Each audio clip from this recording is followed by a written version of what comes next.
Analysons cela ensemble. Pourquoi l'Algérie a-t-elle expulsé? Cela semble dramatique, n'est-ce pas? Mais il y a plus dans cette histoire qu'il n'y paraît.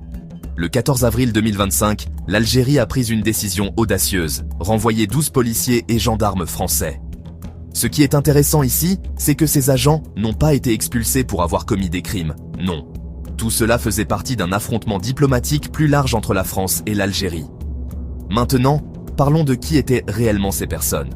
Il ne s'agissait pas d'agents quelconques, ils travaillaient directement sous les ordres de l'ambassadeur de France à Alger.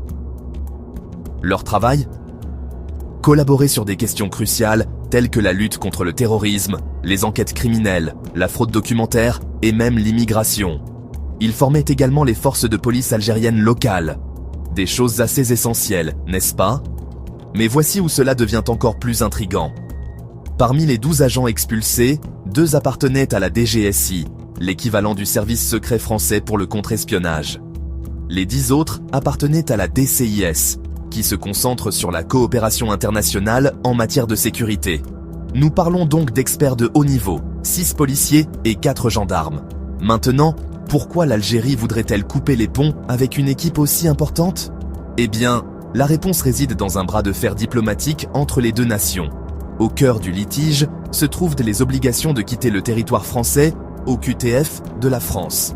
Il s'agit essentiellement d'ordonnances d'expulsion visant des ressortissants algériens. L'Algérie n'était pas très satisfaite de la manière dont la France gérait ces cas, et les tensions se sont accrues.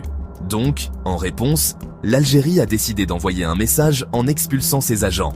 C'est une décision qui souligne la relation difficile entre les deux pays et soulève des questions sur l'avenir de la coopération en matière de sécurité.